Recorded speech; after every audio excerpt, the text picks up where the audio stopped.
जय भीम, जय भारत. भारताचे सरन्यायाधीश माननीय धनंजय चंद्रचूड यांच्या घरच्या गणेश पूजेसाठी मोदींनी लावलेली उपस्थिती हा आजचा विषय आहे की याकडे कशा दृष्टीने कशा पद्धतीने पाहावं. या 2-3 विषय एकत्र झाले आहेत आणि फार मोठ्या प्रमाणामध्ये देशभर नुसत्या विचारवंतांमध्येच नाही तर सर्वसामान्य जनतेमध्ये सुद्धा एक वादळ निर्माण झालेलं आहे की या विषयाकडे कसं बघायचं. हा त्यांचा वैयक्तिक प्रश्न आहे, अधिकार आहे. धनंजय चंद्रचूड यांच्याकडे धनंजय चंद्रचूड म्हणून बघायचं की सर्वोच्च न्यायालयाचे सरन्यायाधीश म्हणून बघायचं. आपण त्यांच्याकडे सर्वोच्च न्यायालयाचे सरन्यायाधीश म्हणून पाहूया आणि त्या दृष्टिकोनातून आपण या विषयाचा परामर्श घेऊया.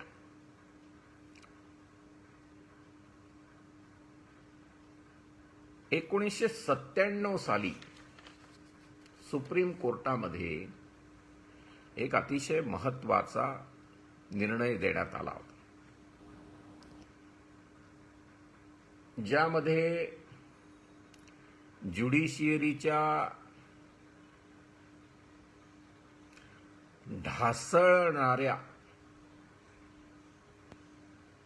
जी नैतिकता आहे त्या नैतिकतेवरती ती ढासळू नये म्हणून भाष्य करण्यात आलं होतं आणि जसं 10 कमांडमेंट्स असतात तशा प्रकारच्या कमांडमेंट्स देण्यात आल्या होत्या.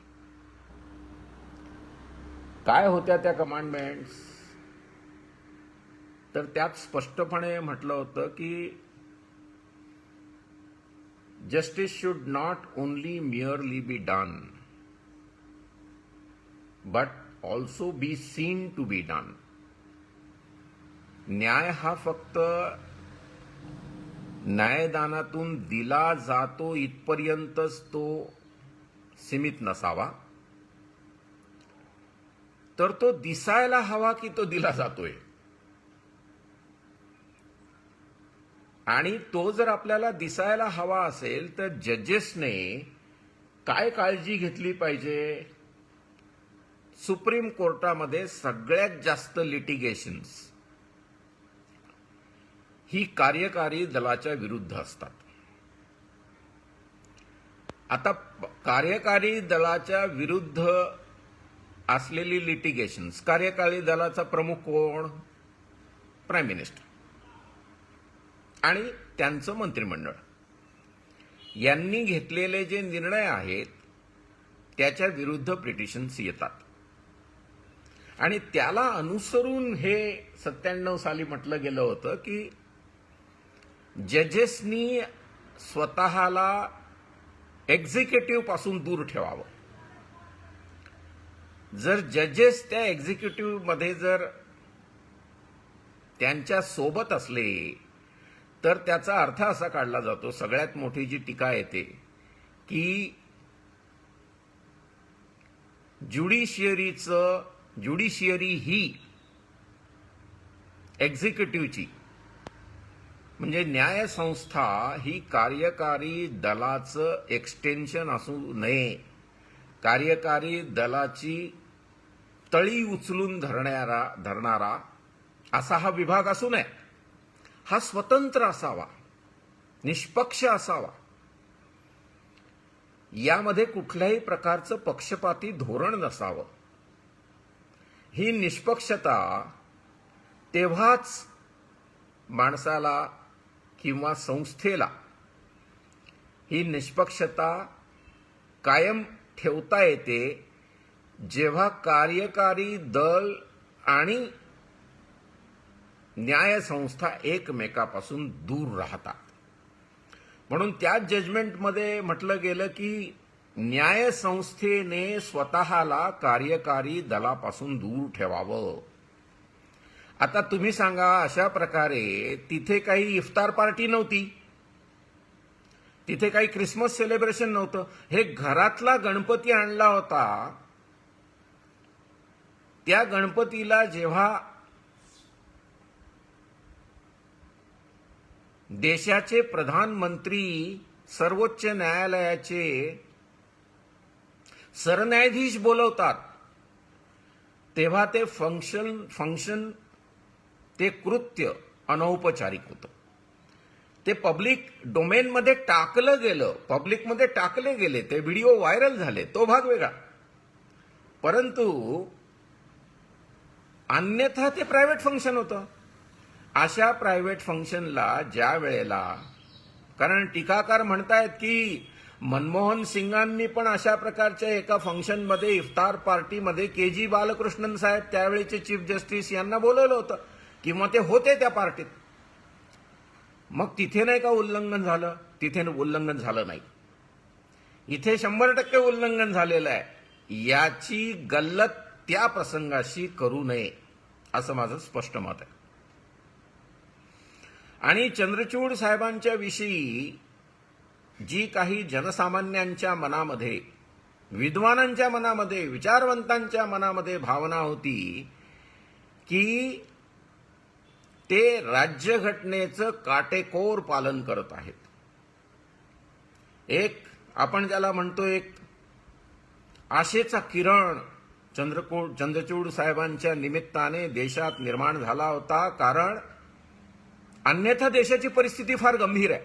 आपण बघतो एक्झिक्युटिव्हची पूर्ण एन्क्रोचमेंट आहे. कार्यकारी दलाचं आधिपत्य सगळ्या विभागांवर प्रस्थापित करण्यात आलेलं आहे. कार्यकारी दलाचं आधिपत्य इलेक्शन कमिशनवर आहे. कार्यकारी दलाचं आधिपत्य सीबीआय वरती आहे. ब्युरोक्रेसी तर कार्यकारी दलाची बटीक झालेली आहे. आता आपण असं म्हणाल की ब्युरोक्रेसी त्याचा भाग असतो, परंतु तरीही ती इंडिपेंडंट असली पाहिजे. नोकरशाही इंडिपेंडंट असली पाहिजे, ती इंडिपेंडंट नाहीये. इलेक्शन कमिशन ऑफ इंडिया पूर्णतः कार्यकारी दलाच्या आधिपत्याखाली आलेलं आहे. आपण बघितलेलं आहे की प्रेस तर 100% कार्यकारी दलाच्या आधिपत्याखाली आलेली आहे, ज्याला आपण गोदी मीडिया म्हणतो. आता मला असं सांगा की राहिलं काय तर ज्युडिशियरी. त्यातल्याही काही जजेसनी, आपण बघितलं अरुण मिश्रा सारखे जज, त्या पदावर असताना त्यांनी सांगितलेलं आहे की मोदींसारखा माणूस नाही, versatile personality, a perfect leader. मोदींच्या उपस्थितीमध्ये ते बोललेले आहेत. त्यामुळे ज्युडिशियरी मधली जी काही गिनी चुनी माणसं वाचलेली होती त्यामध्ये चंद्रचूड येत होते. आपल्याला धक्का का बसलाय? तर चंद्रचूड साहेबांसारखा माणूस सुद्धा जर अशा प्रकारे दावणीला बांधला जात असेल, मला त्यांच्या इंटेग्रिटी विषयी अजिबात शंका नाही, परंतु ते दावणीला बांधले गेलेले नाहीयेत हे दिसणं महत्वाचं होतं. एक अशी टर्मिनॉलॉजी आहे, त्याला क्विड प्रो को असं म्हटलं जातं. लेनदेन, देवाणघेवाण, ही आमची मैत्री आणि हा आम्ही दिलेला निर्णय. देवाणघेवाण, इथे पैसे नका आणू हा कृपया, नाही तर तुमच्यासाठी देवाणघेवाण म्हटलं की लगेच पैशाचा विषय येईल. आम्ही तुमच्यासाठी हे मैत्री खातर हा निर्णय आम्ही देत आहोत, किंवा तो दिला नाही जाणार, पण त्या दिलेल्या निर्णयाकडे संशयाने मात्र बघितलं जाऊ शकतं आणि ते टाळणं गरजेचं असतं. आता तुम्ही जर सगळे सिनियर वकील बघितले तर त्यांच्यामध्ये आता पूर्ण दुफळी निर्माण झाली आहे. एका बाजूला इंदिरा जयसिंग, दुसऱ्या बाजूला महेश जेठमलानी, एका बाजूला प्रशांत भूषण, दुसऱ्या बाजूला हरीश साळवे, असे 2 खेमे याच्यामध्ये आता सध्या विभागणी झाल्याचं आपल्याला दिसतं. हरीश साळवे, महेश जेठमलानी हे सरकारी पक्षाची बाजू उचलून धरतायत की काय फरक पडला, अशा प्रकारे विरोधी पक्षाने का पाहावं या गोष्टीकडे. माझं असं म्हणणं आहे, का पाहू नये. 97 साली तुम्हीच म्हटलेलं आहे सुप्रीम कोर्टात की जजेसनी अशा प्रकारच्या समारंभांमध्ये सामील होऊ नये. जजेसने अनावश्यक कार्यकारी दलाच्या मंत्र्यांची स्तुती करू नये. आणि ते जसं आपले मागचे फायनान्स मिनिस्टर नाही आहेत आता, अरुण जेटली यांनी म्हटलं होतं की जी काही जजमेंट्स दिली जातात त्या जजेसचं लक्ष जर पोस्ट रिटायरमेंट पोझिशन्सवर असेल, रिटायरमेंट सेवानिवृत्तीनंतर अमकी तमकी पोझिशन मला मिळावी अशी अभिलाषा असलेला जज त्या दृष्टिकोनातून निर्णय देतो. आपण अगदी चंद्रचूड पासून अनेक जजेस बघितले, त्यांना मोठ्या मोठ्या पोझिशन मिळाल्या. ज्यांनी तसे निर्णय कार्यकारी दलाला फेवरेबल होतील असे निर्णय दिले त्यांना मोठ्या पोझिशन्स मिळाल्या. मग आता मला सांगा, जजेसचा कारभार जो निपक्षपाती असायला हवा तो निपक्षपाती राहील का? खरं तर त्यांना कुठल्याही प्रकारची सेवानिवृत्तीनंतर पोझिशन दिली जाऊ नये, त्याचं गाजर त्यांना दाखवलं जाऊ नये. त्यामुळे न्यायसंस्थेतून न्याय मिळण्याच्या ऐवजी ऍडजस्टमेंट मिळते. आपल्याला ती नको आहे. आपल्याला न्याय हवा आहे. आपल्याला डॉक्टर बाबासाहेब आंबेडकरांच्या स्वप्नातला भारत अस्तित्वात आणायचा आहे राज्यघटनेच्या आधारे. आणि तो येईल का? अशा प्रकारे ज्युडिशियरी जर पक्षपाती धोरणं मनात ठेवून स्वतःच्या स्वार्थासाठी जर पुढे जाऊन आपले निर्णय देणार असेल आणि त्याच्या आधारे जर सगळा कारभार चालणार असेल तर यामध्ये फार मोठी शंका निर्माण झालेली आहे. एक फार महत्वाचं पुस्तक अभिनव चंद्रचूड, जे चंद्रचूड साहेबांचे चिरंजीव आहेत, मुंबई हायकोर्टामध्ये जे प्रॅक्टिस करतात, त्यांनी विस्पर्स, सुप्रीम विस्पर्स नावाचं पुस्तक काढलं. फार गाजलेलं पुस्तक आहे, आपण वाचावं सगळ्यांनी, असे माझी आपल्याला संदेश असेल. त्या सुप्रीम विस्पर्समध्ये सगळे काही सुप्रीम कोर्टाचे जजेस जे असतात, ज्या गोष्टी कागदावर येत नाही, लिखाणात येत नाही, परंतु ज्याविषयी बोललं जातं, अशा प्रकारचे विस्पर्स काय आहेत, काय असतात, यावर फार चांगलं भाष्य आणि लेखमाला त्या पुस्तकामध्ये आहे. मला असं वाटतं की चंद्रचूड हे नाव, पूर्वीचे चंद्रचूड जे होते सुप्रीम कोर्टाचे सरन्यायाधीश, चंद्रचूड साहेबांचे वडील, त्यांचं जजमेंट उलटं करण्यामध्ये चंद्रचूड साहेब स्वतःला फार धन्य मानतात. जजमेंट कोणतं? एडीएम जबलपूर केसचं जजमेंट, जे सरकारच्या बाजूने होतं, ते उलटं करण्यामध्ये सध्याचे धनंजय चंद्रचूड साहेब जर स्वतःला धन्य मानत असतील तर मला वाटतं अभिनव चंद्रचूड साहेबांनी, जे हायकोर्टात वकील आहेत, त्यांनी आपल्या पित्याचं हे घडलेलं कृत्य कार्यकारी दलाच्या प्रमुखाला बोलवून पूजा करून घेण्याचं कृत्य, यावरती भाष्य करावं. काही असेल ते, त्यांना जर अभिप्रेत असेल की यात काहीही चुकलेलं नाही तर तसं भाष्य करावं. त्यांना अभिप्रेत असेल की हे पूर्णतः चुकलंय, अशा प्रकारची चूक म्हणा, घोडचूक म्हणा, यानंतर ज्युडिशियरीच्या माणसाने करू नये असं वाटत असेल तर तेही सांगावं. परंतु असं कुंपणावरती बसू नये, कारण पूर्ण भारत, 140 कोटी जनता वाट बघते की हे झालेलं कृत्य कोणत्या परिप्रेक्ष्यात पाहिलं जावं. माझ्यासारखा माणूस का आला? तर जसं नोआम चॉम्स्की यांनी म्हटलं की intellectuals must speak, that's the function of intellectuals. विद्वानांचं काम काय? ज्यावेळी काहीतरी अशी दुर्घटना घडते जी लोकशाहीला मारक आहे असं तुम्हाला वाटत असतं, लोकशाही कशावर चालते? लोकशाही चालते पार्लमेंटवर, लोकशाही चालते कार्यकारी दलावर, लोकशाही चालते ज्युडिशियरीवर, लोकशाही चालते मीडियावर. हे आपण 4 आधारस्तंभ म्हणतो. आणि त्यामध्ये ज्युडिशियरी कार्यकारी दलापासून वेगळी असणं, doctrine of judicial separation from executive, आज ते डॉक्ट्रीन चंद्रचूड साहेबांनी मोडलेलं आहे असं माझं म्हणणं आहे.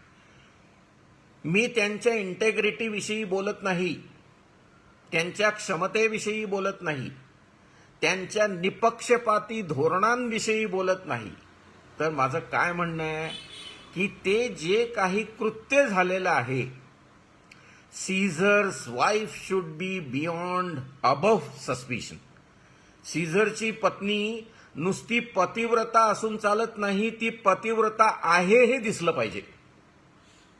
ज्युडिशियरी निपक्षपाती आहे असं नुसतं बोलून चालणार नाही, तर ती निपक्षपाती आहे हे दिसलं पाहिजे. आणि आज ते दिसलं की ती निपक्षपाती नाही. जर कार्यकारी दलाच्या प्रमुखाला आपल्या घरी बोलवलं जात असेल आणि त्याच्या हातून पूजा करून घेतली जात असेल, तर या 2 गोष्टी येतात. एक सेक्युलरिझम आणि दुसरा पार्ट आहे एक्झिक्युटिव्हशी जवळीक. या दोन्ही गोष्टींच्या आधारे चंद्रचूड साहेबांनी या देशातल्या परंपरा, पवित्र परंपरा, डॉक्टर बाबासाहेब आंबेडकर, जवाहरलाल नेहरू, सरदार वल्लभभाई पटेल यांनी निर्माण केलेल्या पवित्र परंपरांना कुठेतरी त्यावरती डाग लावला आहे असं म्हणताना माझ्या मनात काही शंका नाही. नोआम चॉम्स्की म्हणाले की intellectuals must speak. Romila Thapar, noted historian, त्याही म्हटल्या इंटेलेक्च्युअल मस्ट स्पीक. आणि त्या दृष्टिकोनातून इंदिरा जयसिंग, ज्या सुप्रीम कोर्टाच्या लॉयर आहेत, त्यांनी कपिल सिबल यांना टॅग केलंय त्यांच्या ट्विटर किंवा एक्स हँडलवरती, आणि हे म्हटलंय की यावरती कपिल सिबल जे आता सध्या सुप्रीम कोर्ट बार असोसिएशनचे प्रमुख निवडून आलेले आहेत, त्यांनीही याच्यावर भाष्य करून निषेध व्यक्त करावा. कारण आता या दिवसानंतर काही गोष्टी लक्षात येतात, काही दिसतात, काही दिसत नाहीत, काही आपल्यापर्यंत पोहोचतात, काही पोहोचत नाहीत. अख्खी ज्युडिशियरी जर याच पद्धतीने पुढे सरकणार असेल तर या देशाचं होईल काय? अहो, आपण 51(1) हे जे डीपीएसपी आहे, directive principles of state policy, त्यामध्ये या देशाचं सगळी भिस्त ही सायंटिफिक टेम्परामेंटवरती असावी, अंधश्रद्धेवर नसावी. अशा प्रकारे जेव्हा म्हटलेलं आहे तेव्हा या वर्तनामध्ये सायंटिफिक टेम्परामेंट कुठे आहे? आणि दुसरी महत्वाची गोष्ट जी आहे ती एक्झिक्युटिव्ह आणि ज्युडिशियरी यांचं साटोलोटं असता कामा नये. कारण त्यांचं साटोलोटं जेव्हा असतं तेव्हा आमच्यासारखा रिटायरमेंट घेतलेला अधिकारी, बंधू भगिनींनो माफ करा, काही कारणास्तव कनेक्शन निघून गेलं होतं. मी हे म्हणत होतो की जर मी एकतर स्वतःला इंट्रोड्यूस केलं नाही, माझं नाव डॉक्टर संजय अपरांती, मी सेवानिवृत्त पोलीस अधीक्षक आहे आणि अपरांती अकॅडमी चालवून गोरगरीब जनतेतल्या विद्यार्थ्यांना त्यांच्या मनातल्या आशा आकांक्षांना फलद्रूप करण्यासाठी यूपीएससी एमपीएससीचे काही वर्ग घेत असतो, त्यांना शिकवत असतो. आपण त्या विषयावर बोलत होतो की चंद्रचूड साहेबांच्या घरी जी पूजा झाली, माननीय प्रधानमंत्री महोदय यांच्या हस्ते, याला कशा कोणत्या दृष्टिकोनातून या विषयाकडे पाहावं? आणि ही पूजा जी झालेली आहे ती पूजा माझ्या दृष्टिकोनातून एक एक्झिक्युटिव्ह आणि ज्युडिशियरी दोन सेपरेट ऑर्गन्स आहेत. बाबासाहेबांनी आर्टिकल 50च्या आधारे doctrine of judicial separation from executive जे निर्माण केलेलं आहे त्याचं उल्लंघन झालंय. दोन, जी मिलीभगत असते, क्विड प्रो को असं म्हटलं जातं, यामध्ये पूर्णतः मिलीभगत दिसते आणि त्यामुळे आपल्याला मागचे सगळे निर्णय तपासावे की काय अशा प्रकारे मनात शंका निर्माण होऊ शकतात. अधिक आपला एबीसीडीचा निर्णय, SC ST मध्ये उपवर्ग निर्माण करण्याचा निर्णय, हाही तपासून बघावा की काय. बाबरी मस्जिद राम मंदिराचा निर्णय, हाही तपासून बघावा की काय. कारण आता आपल्याला हे कळलं की आपल्याला जे वाटत होतं चंद्रचूड साहेब पूर्णतः पक्षपात न करणारे, कायद्याला धरून चालणारे, त्याच्या विश्लेषणाच्या आधारे पुढे सरकणारे, परंतु आता त्याचा अर्थ काय घ्यायचा. देशभराच्या 140 लोकांच्या पुढे आता सगळ्यात मोठा प्रश्न निर्माण झालेला आहे की यानंतर ही 2 महिने त्यांच्याकडे असलेल्या सगळ्या जजमेंट्सकडे कशा प्रकारे बघायचं. सगळ्या केसेसकडे, आपलं महाराष्ट्राची केस आहे, अशा प्रकारे संशयाचं वातावरण चंद्रचूड साहेब टाळू शकले असते आणि ते त्यांनी टाळणं गरजेचं होतं. त्यासाठी 1997 साली सुप्रीम कोर्टानेच निर्णय दिलेला आहे की जजेसनी कसं वागावं. जजेसनी कार्यकारी दलापासून दूर राहावं असं स्पष्ट म्हटलेलं आहे आणि जजमेंट दिलं जे जातं ते जजमेंट हे नुसतं निपक्षपाती असणं इतकंच महत्वाचं नाही, तर ते दिसणं हेही महत्वाचं आहे. आणि ते दिसेल कधी, जेव्हा कार्यकारी दल आणि ज्युडिशियरी एकत्र दिसणार नाहीत. जनरल फंक्शनचं मी म्हणत नाही, हे घरचं फंक्शन आहे. घरच्या फंक्शनमध्ये, घरच्या कार्यक्रमामध्ये कार्यकारी दलाच्या प्रमुखाला न्यायसंस्थेच्या प्रमुखाने बोलवणं ही आजच्या देशातली, आजच्या काळातली, आजच्या या एका विचित्र पद्धतीतून जेव्हा देश जात आहे त्या काळामधली अत्यंत मोठी दुर्घटना आहे असं मी मानतो. माझं चंद्रचूड साहेबांच्या जजमेंट देण्याच्या कपॅसिटीवरती, निपक्षपातीपणावरती आक्षेप नाही, पण तो दिसणं गरजेचं होतं. ते दिसणं मात्र या कृत्यामुळे नष्ट झालेलं आहे. एवढंच मी सांगू इच्छितो. त्यावरती गोलमाल न करता कपिल सिब्बल जे सुप्रीम कोर्टाच्या बार असोसिएशनचे प्रमुख आहेत, त्यांनी स्पष्टपणे निषेध व्यक्त करणे, कारण मी वाचलं त्यांचं, ते गोलमाल आहे सगळा. इंदिरा जयसिंग ज्या मोठ्या सिनियर लॉयर आहेत त्यांनी स्पष्ट म्हटलंय की कपिल सिब्बल यांनी निषेध व्यक्त करावा. प्रशांत भूषण यांनी सरळ म्हटलंय की जे अलूफ राहणं गरजेचं आहे, दूर राहणं गरजेचं आहे, तो भाग चंद्रचूड साहेबांनी मोडलेला आहे. त्यामुळे त्यांचे निर्णय संशयाच्या हातोड्याखाली आलेले आहेत. एका बाजूने महेश जेठमलानी म्हणतात की यात वावगं काय, दुसऱ्या बाजूने हरीश साळवे म्हणतात यात वावगं काय. परंतु मला 100% आपल्याला मी प्रामाणिकपणे सांगू शकतो, ही जी दुर्घटना घडलेली आहे ती निश्चित वावगी आहे आणि अशा प्रकारे भविष्यात घडू नये याची काळजी चंद्रचूड साहेबांनी उरलेल्या 2 महिन्यात घ्यावी अशी मी सदिच्छा व्यक्त करतो. ते घेतील म्हणून आणि आपल्यासमोर स्पष्टपणे काही गोष्टी मांडल्या, आपण त्या ऐकून घेतल्या, यासाठी आपले आभार मानतो. जय भीम, जय भारत.